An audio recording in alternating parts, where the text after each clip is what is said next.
¿Qué hacer con una toma de tierras? ¿Qué hacer para que no suceda? Pero una vez que sucedió, ¿qué se hace con esa toma de tierras? ¿Alcanza con desalojarlos o genera un conflicto peor el desalojo porque el Estado no está en condiciones de dar respuesta a la gente que tomó esa tierra? ¿Qué hacer para que una toma de tierras no se tumberice, no impere la ley del más fuerte? ¿Qué hacer con los vecinos que estaban ahí con título de tierra comprado legítimamente y que de pronto quedan frente a una toma, con el peligro de que esa toma se tumberice y se convierta en un lugar con venta de drogas? De todo esto quiero hablar con Juan Grabois, dirigente del Movimiento de Trabajadores Excluidos, que vino con Elsa Yanaje, que es directora de comercialización de la Secretaría de Agricultura Familiar y además vecina de por ahí. ¿Vos vivís por ahí también? Sí, Okay. vivo cerquita. Juan, ¿qué se hace con una toma? Yo creo que hay dos cosas que no podemos perder, los seres humanos. Primero, la capacidad de empatía, de tratar de sentir un poco cómo se siente el otro. Recién decían acá vos y tus colegas que hace frío en el estudio, pero el frío que deben tener todas esas familias, Imagínate. ¿no? Con 8 grados, que ahí debe ser menos. 2 grados menos. En La Plata te aseguro que es 1 o 2 grados menos y en el campo más. Así que... Y mira todas las luces que tenemos ahí y acá, y bueno. Entonces, la sensibilidad y la empatía con la gente que la está pasando mal. Porque si perdés eso, perdés uno de los atributos de la humanidad. Y el otro es no perder la inteligencia, la capacidad de pensar. Porque en general estas situaciones generan unas reacciones un poco viscerales y poco razonables en un sector de la sociedad, que son aprovechadas por ciertos sectores de la política y les gusta tocar esa fibra sensible que tiene el ser humano de siempre agarrársela con el que está peor.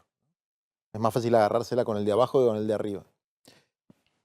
Hay una cuestión que tiene que ver con este segundo aspecto, con la racionalidad, con la inteligencia, y que tiene que ver más que con la sociología, con la matemática o con la física.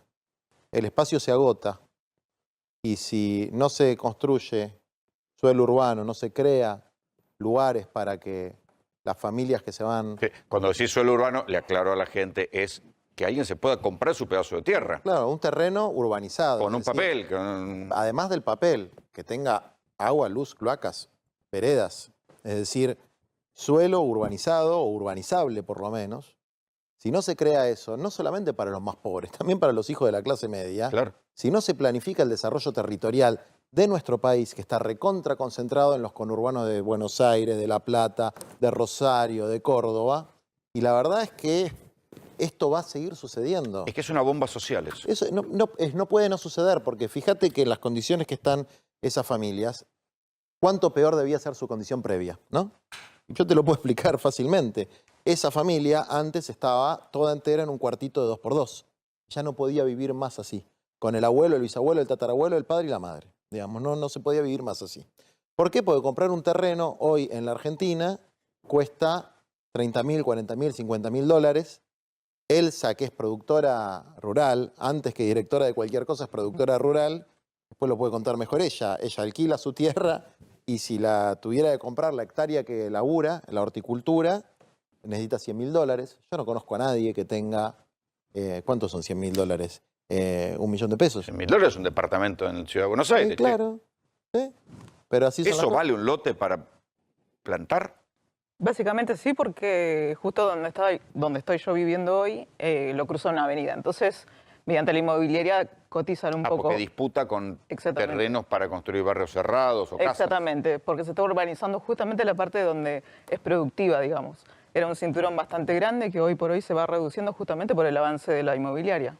Y van cotizando obviamente los precios, inclusive en el alquiler, por estar en una zona casi urbanizada. Está bien, pero esta gente viviendo ahí, ¿de qué va a vivir? No, pero te hago una reflexión sobre esto y ahora seguimos. Vos fíjate qué vivos que son, ¿no? Los que planifican la Argentina, que hacen una avenida para levantar el precio inmobiliario, ojo, levantar el precio inmobiliario de zonas rurales y después hacer countries. Es decir, eso es la especulación inmobiliaria. Eso es lo que hace invivible la Argentina para la mitad de la población. Eso es lo que hace que nadie se pueda comprar un terrenito. Que se planifica, sí, pero se planifica para los countries. Pero ¿por qué los intendentes del conurbano no generan suelo urbano, si podrían hacerlo? Mirá, Después pasamos a los gobernadores, pero digo, porque esto no viene de ahora, hace ya casi. Yo me acuerdo cuando yo era Sí. chico que uno podía ir a zonas y te comprabas un lotecito. De hecho, mi Obvio. vieja tuvo unos lotes una vez, después lo vendió, qué sé yo.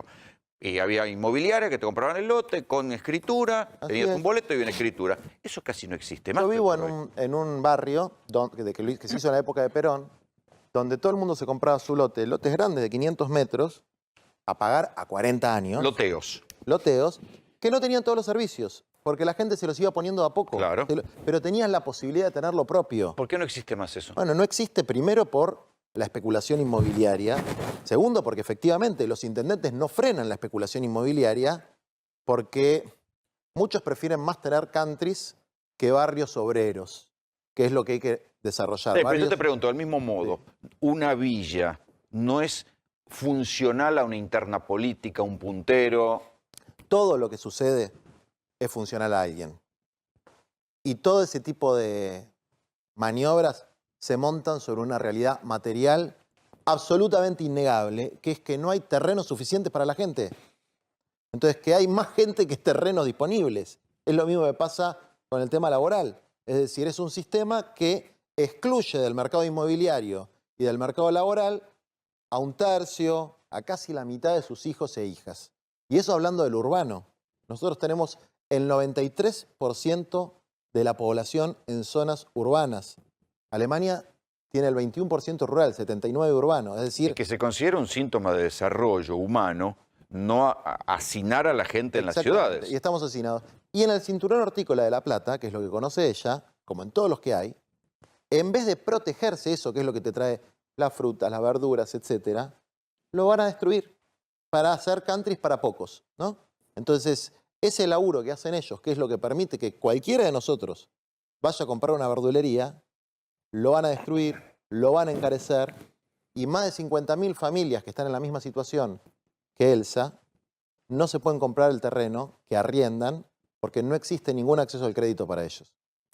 ¿Por qué la fruta, la verdura, tiene ese valor tan caro cuando ustedes producen mucho más barato? Y eso es un poco también en relación a la intermediación, ¿no? Nosotros lo que sentimos también, obviamente, que por qué está encarecido los productos, es un poco el planteamiento que nosotros teníamos como productores, ¿no? O sea, tan cerca y tan lejos a la vez para los consumidores en torno a lo que es el precio. Porque siempre las frutas y las verduras están entre lo más alto. Sí. Y además ahí no hay un problema de marcas, No, ni de, totalmente. teóricamente ahí no hay un problema de monopolio, ni de concentración, porque hay mucha oferta Hay y demanda. Sin embargo, no se logra resolver eso. No, ¿Por no. qué?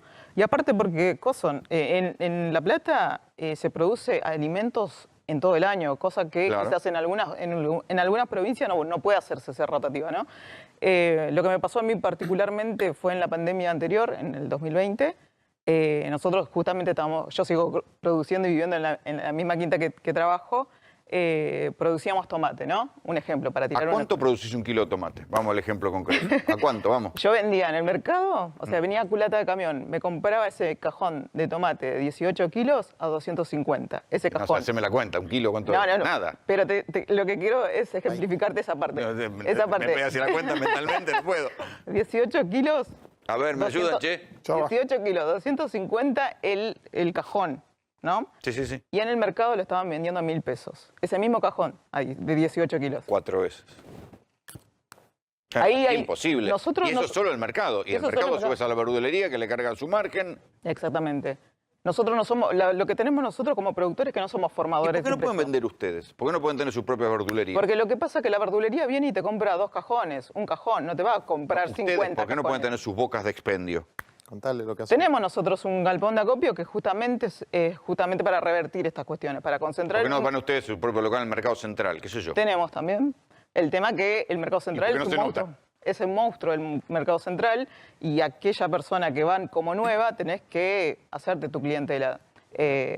Además, Rolando, hay un tema de volumen y si los productores fueran dueños de su propia tierra, tendrían capacidad para invertir en logística, tendrían capacidad para invertir en galpones de acopio, en lugares de venta, mejoraría toda la cadena. ¿Por qué? Porque una parte de eso se lo lleva el verdulero, está bien, el del mercado central, está bien. Ahora, el tipo que arrienda la tierra, yo no digo que, digamos, pero se lleva un margen sin hacer nada, ¿no? Entonces, ¿por qué está tan mal cuando nosotros planteamos la reforma agraria, que es la posibilidad de que compren, no de que les regalen, que compren su quinta, cada una de las familias como la de Elsa? ¿Por qué está tan mal? Si Porque es la algo- disputa de la tierra es salvaje en América bueno. Latina. Digo, yo he visto en el Amazonas la famosa reforma agraria de Lula, como echaban a la gente a punta de pistola. Una vez que les habían atribuido la tierra, les quemaban, y si no se iban, les quemaban y ahí arrancaban los incendios, quiero decir. Y en otros lugares es se logró. salvaje. En otros lugares se Te logró. matan. Pero en otros, no, en Brasil se logró. Por eso en Brasil no tienen este problema de los alimentos que tenemos acá, ¿eh? Por las medidas de reforma agraria que hubo en Brasil, que falta mucho, no tenemos este problema de los alimentos que tenemos acá.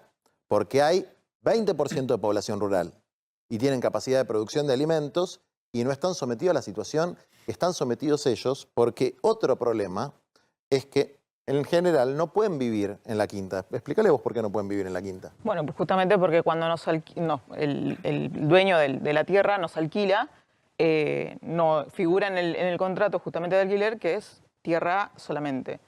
Nosotros, obviamente, que bueno, con esas 4 hectáreas que bueno, alquilo con mi familia y un par de familias más, en el contrato te figura como que está limpio, o sea, es solamente terreno. Nosotros nos construimos básicamente nuestras casillas, porque son Sí, sí, casillas. yo las veo, yo ando siempre por ahí, las veo. Sí, bueno, son Y la casillas gente porque vive ahí con la familia, con los pibes. Claro, pero porque el dueño no nos permite construir algo. Sí, pero ¿por qué no puede haber No los dejan establecimientos vivir. agrarios razonables? No sé, en Israel hay una experiencia que son los kibbutz. ¿Por qué no puede Porque hay que tener establecimiento coraje para comprar esas tierras, para desarrollar esas tierras, y si hay que expropiar, que es una palabra maldita, pero ¿saben quién hizo la expropiación más grande de la historia reciente de la Argentina? Durante el gobierno de Macri, con la ley de barrios populares, que se expropiaron 4.500 macizos, y nadie dijo ni mu. ¿Por qué? Porque la expropiación es un instituto Los constitucional. intendentes pueden expropiar. Los intendentes pueden expropiar, sí, y cuando lo hizo Ferraresi se armó un escándalo. Por un baldío. Expropiar es comprar, ¿no? La palabra suena feo, Está prevista en la Constitución. pero está prevista en la Constitución. Entonces, El asunto es si ¿por eso qué? es arbitrario ¿O es de utilidad o es pública? de utilidad pública. Bueno, a ver, tener cinturones hortícolas en todo el país para que todo el mundo pueda recibir alimentos a precios sanos es absolutamente razonable y es una necesidad que no te lo dice Elsa o Juan Graboy. Yo lo hablé con De Angeli Sí, la y el semana Ministerio de pasada. Agricultura, ¿por qué no puede organizar esto? Está justamente en ese debate, se crearon varias direcciones con respecto a esto. De hecho, el año pasado, el Ministerio de Agricultura, la Secretaría de Agricultura, Familia Campesina e Indígena, lo que hizo fue también paralizar los desalojos espontáneos que se hacían. Algunos contratos inclusive son irregulares, porque antes nos hacían a 5 años y ahora es 1 año y medio o 2 años como Porque ustedes no máximo. están en un lugar donde plantan soja. No, no, O sea, ustedes compiten contra la especulación inmobiliaria, Así es. no contra la soja. no. En esa zona no. En esa zona no. En otras Pero zonas sí. ¿No? En el norte, por ejemplo, que durante la pandemia desmontaron a troche y moche, bosque nativo, etcétera, las comunidades campesinas que tienen más territorio sí compiten contra el avance de la frontera del agronegocio. Pero esto no es un problema que lo va a resolver un intendente o un ministro. Esto es una prioridad política que tiene que ser parte de una estrategia de mediano y largo plazo en la Argentina, porque implica la planificación urbana y rural, es decir, implica tener claridad de qué es lo que vamos a hacer con esos 10 millones de argentinos que hoy sobran, que son Ahora, sobrantes. A propósito de esto que contabas recién, hablabas de corredores productivos urbanos en todo el país. Esto que veíamos recién de los hornos parece un fenómeno muy del conurbano bonaerense. ¿Pasa lo mismo en el resto del país? ¿Hay alguna posibilidad de establecer esos corredores productivos en el resto del país? Elsa conoce más que yo el cinturón, la zona cebollera, contale vos. Sí, bueno, ahí en el sur cebollero también pasa algo particular, que bueno, también vimos una gran necesidad no solamente en el sistema de salud educativo y los diferentes servicios, sino que también, nada, los van corriendo también con el tema de la especulación inmobiliaria de los alquileres, ¿no? Le ponen, por ejemplo, ellos tienen que producir cebolla, pero también a modo de pagar el alquiler tienen que darle lo que hoy por hoy, las ganancias de ese producto, de esa bolsa de cebolla. Hoy le cerraron, lo comentaban ellos básicamente, que le habían cerrado la exportación Brasil y bueno, quedó toda la producción básicamente en el terreno, no pueden sacarla. Y lo que tenían destinado para lo local ya tiene garantizado, pero el resto de lo que quedó del excedente ya no saben cómo pagarle al alquiler, digamos, al dueño, ¿no? Y algunos se van a tener que ir, se van a quedar, van a trabajar de... O sea que esto es una cuestión de mercado, de grandes y chicos en el mercado. Tierra, mirá. Y ahí no hay intervención estatal inteligente. No, pero la cebolla que vos comés, no la hace Chevere, no la hace la sociedad rural. No, claro. La hacen hombres y mujeres como Elsa, Sí, claro. que no tienen tierra. Y que si tuvieran la propiedad de la tierra, podrían desarrollar sus cooperativas, podrían desarrollar sus mecanismos de comercialización y no dependerían de la especulación inmobiliaria o de los intermediarios, sobre todo brasileros en este caso, que les pagan lo que se les canta por la cebolla. No, y además darían trabajo y la gente estaría en su lugar. O sea, no irían a las grandes ciudades a vender su mano de obra. Una situación que... O a vivir a las tomas. Porque como no los dejan, en muchos casos, vivir ni siquiera en un rancho, porque ahí en donde vive ella, la gente vive en ranchos como ese, pero no hace un año, hace 20, porque no les dejan construir casa de material. Entonces, hay una Argentina oculta, no solamente en lo urbano, porque esto que estás mostrando vos, y está muy bien mostrarlo, es el sufrimiento no solamente de ese barrio, de miles de barrios en la Argentina, algunos que están un poquito mejor, otros un poquito peor, pero una ruralidad oculta, que es la que te da de comer, que no es la sociedad rural.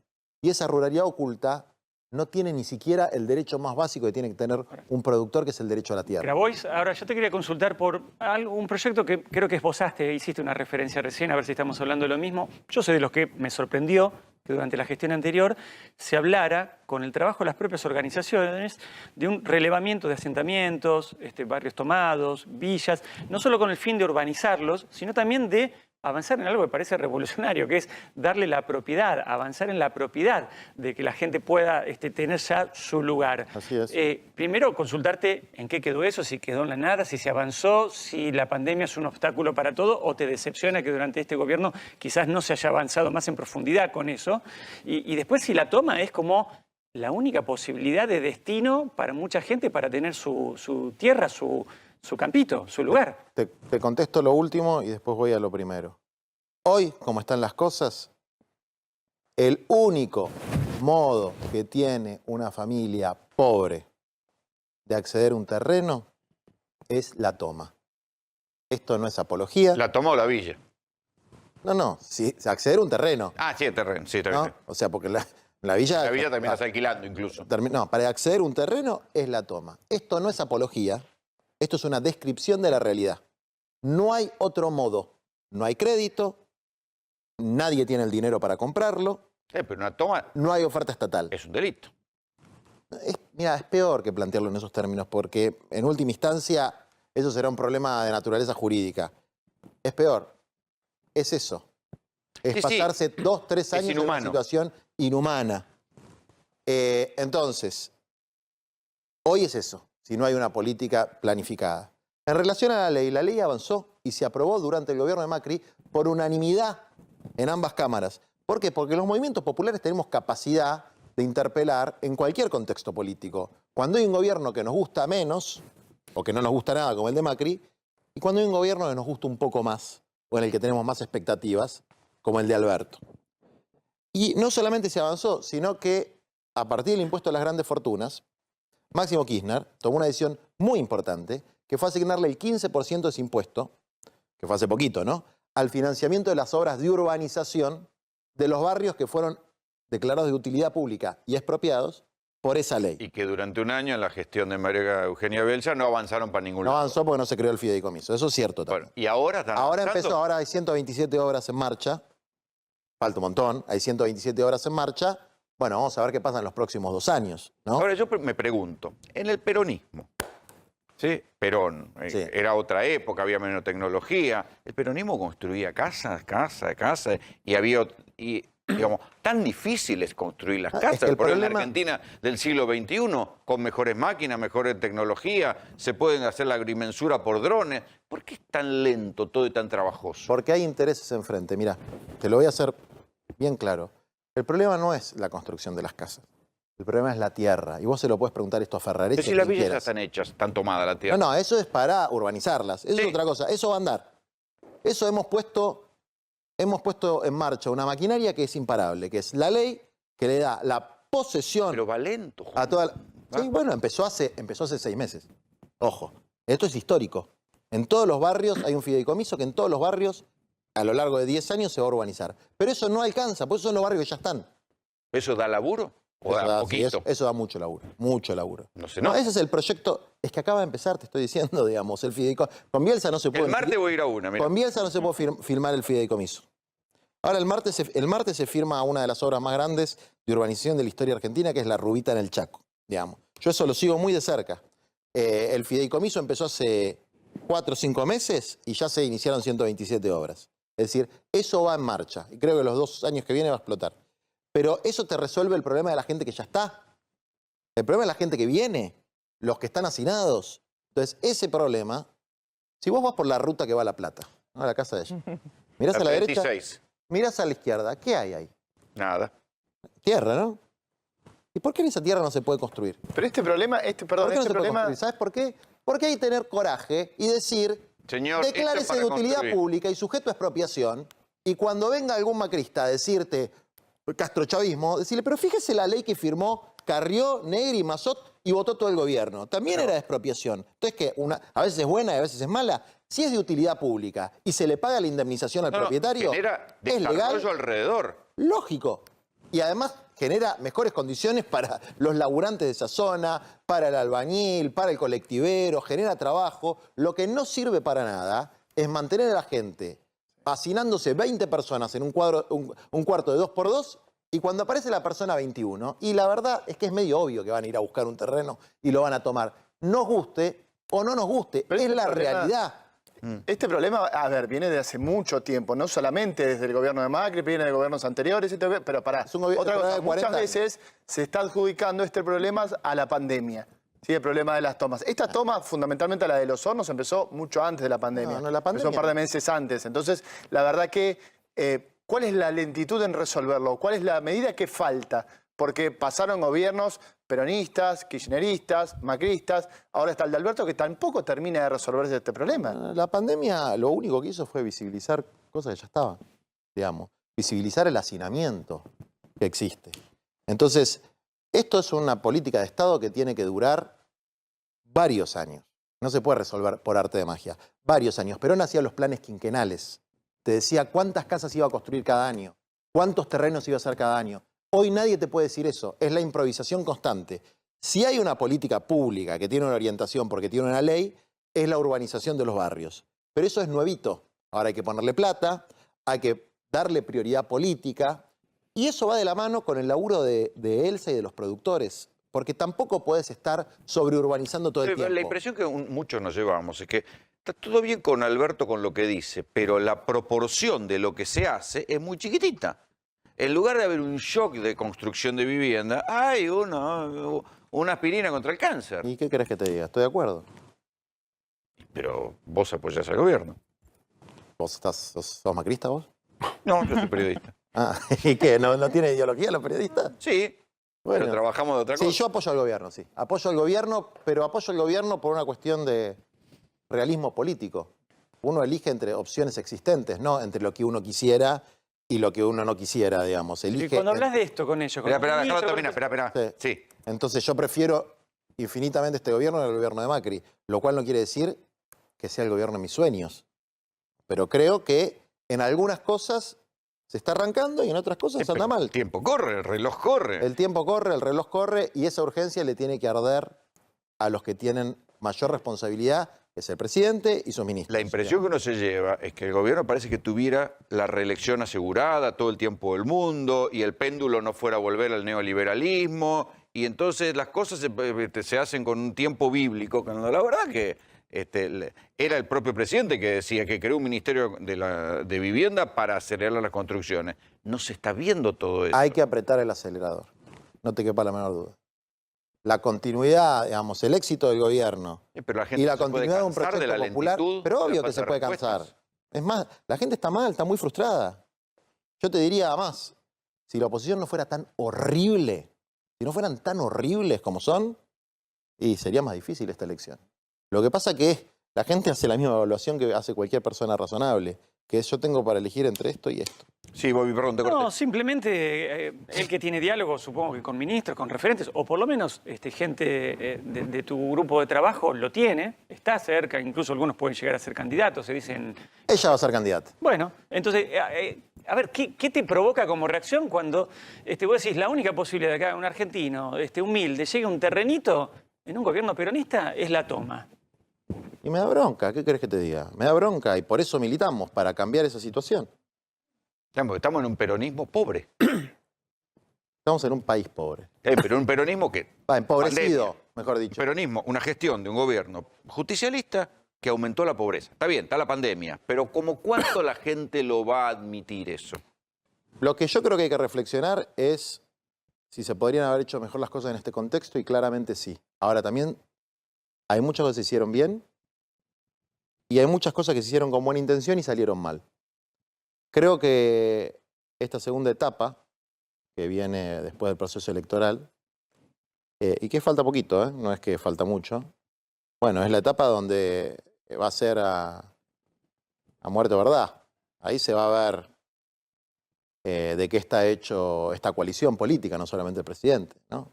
¿Para qué vino a la Argentina? Si cumple su contrato electoral. Porque ¿Por qué criticas la tarjeta alimentar? Ándale vos. ¿Qué? ¿Me está esquivando? Bueno, a ver, dale, vos primero, después lo vuelvo con Juan. No, creo que la tarjeta alimentar lo que hizo fue quizás acrecentar mucho más la situación de la familia, ¿no?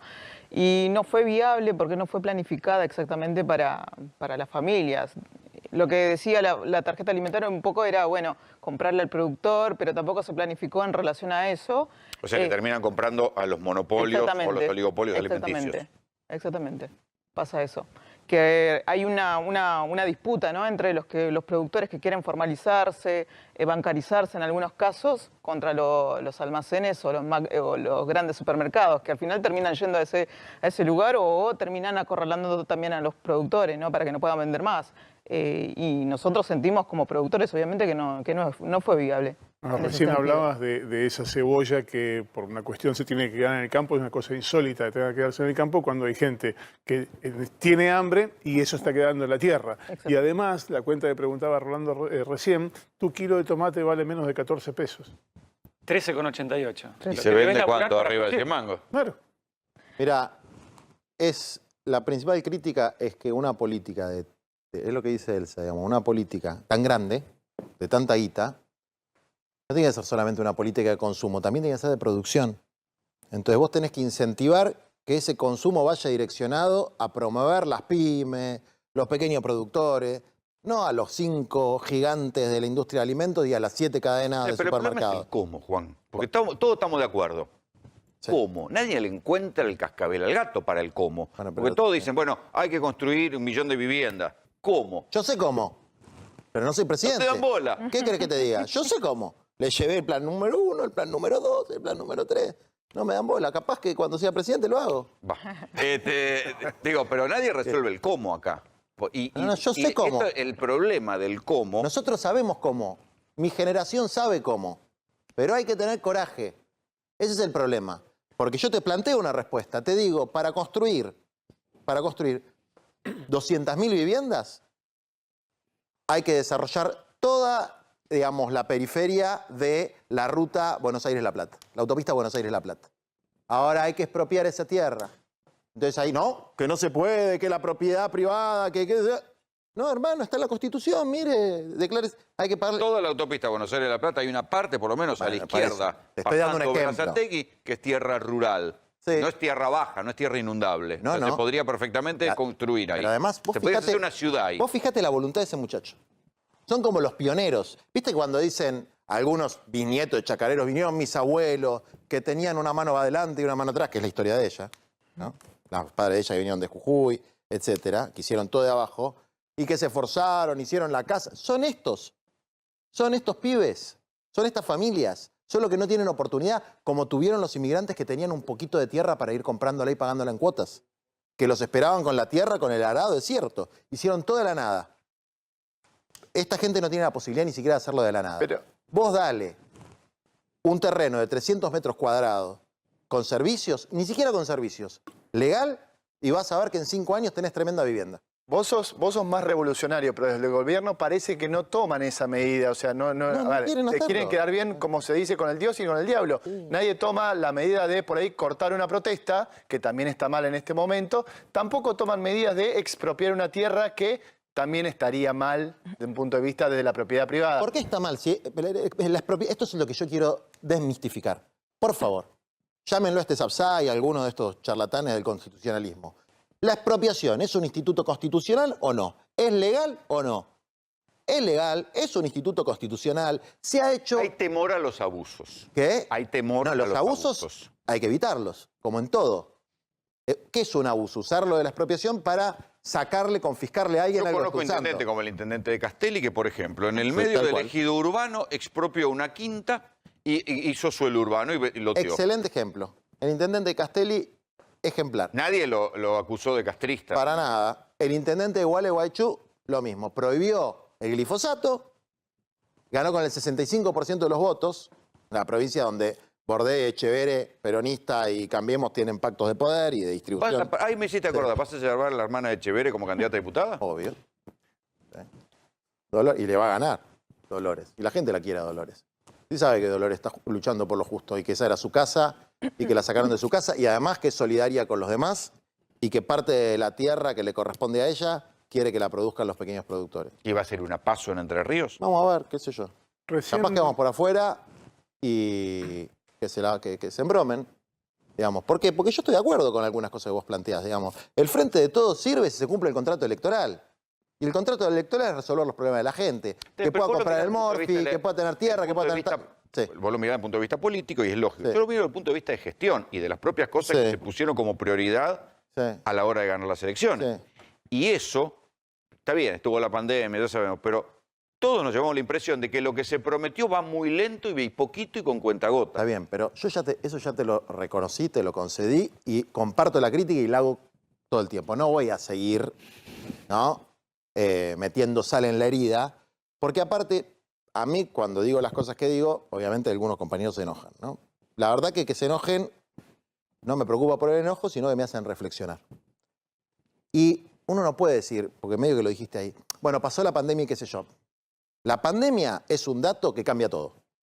Sí. No es una pavada, es un dato que lo cambia todo. En pandemia, la capacidad cognitiva del presidente está concentrada en la pandemia. Más allá de después si cometió aciertos, errores, etc.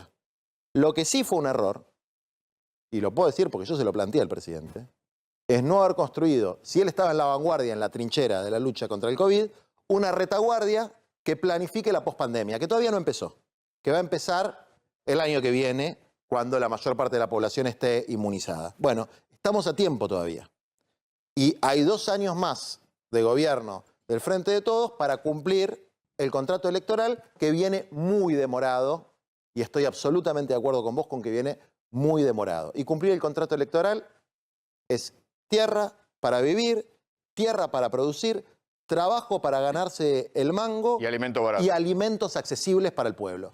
Eso, y está todo relacionado, ¿eh? Grabois, para la fecha de San Cayetano, ¿van a movilizarse, van a marchar? ¿Es conveniente en este contexto, siendo que son tan multitudinarias como son las movilizaciones de tu organización, que se hagan en el contexto de pandemia? El año pasado la suspendieron. ¿No habría que ante una posible entrada de la Delta, una tercera ola, ser precavidos y no movilizar este año? Mira, tenemos una discusión al respecto. Lo que claramente vamos a hacer es poner absolutamente todos los recaudos sanitarios para cualquier cosa que hagamos, ¿no? Pero tenemos una discusión. Hay esta tensión entre los sanitarios y también la necesidad, nosotros planteamos que la medida que hay que tomar de manera inmediata es el salario básico universal. Esto es una cuestión inmediata y hay que hacerlo ya, que da el presupuesto y que si no vamos a tener niveles de conflictividad social altísimos. La 9 de julio va a ser un corsódromo todos los días y al que le parece piola la represión va a estar viendo gases todos los días porque la gente va a seguir protestando. Entonces hay que establecer una medida para que no vaya cada grupo, ¿no?, a ver a quién le dan un cupito en algún programa, sino que haya una medida universal, no solamente para los más pobres, también para la clase media, como fue el IFE, por lo menos por 2 años. Yo creo que tiene que ser permanente, como está planteando Suecia, España, la propia Colombia, pero por lo menos por 2 años, bueno. Y queremos mostrar que esa no es la idea de tal o cual dirigente, que esa es una idea de miles y miles y miles de personas que hoy no se pueden expresar. Antes que te vayas, recién dijiste que cuando seas presidente vas a tener el coraje para hacer. ¿Cuándo va a ser eso? No, lo digo medio en joda, todavía falta mucho, falta mucho. Pero Primero, está- primero, ¿cuáles son las prioridades hoy?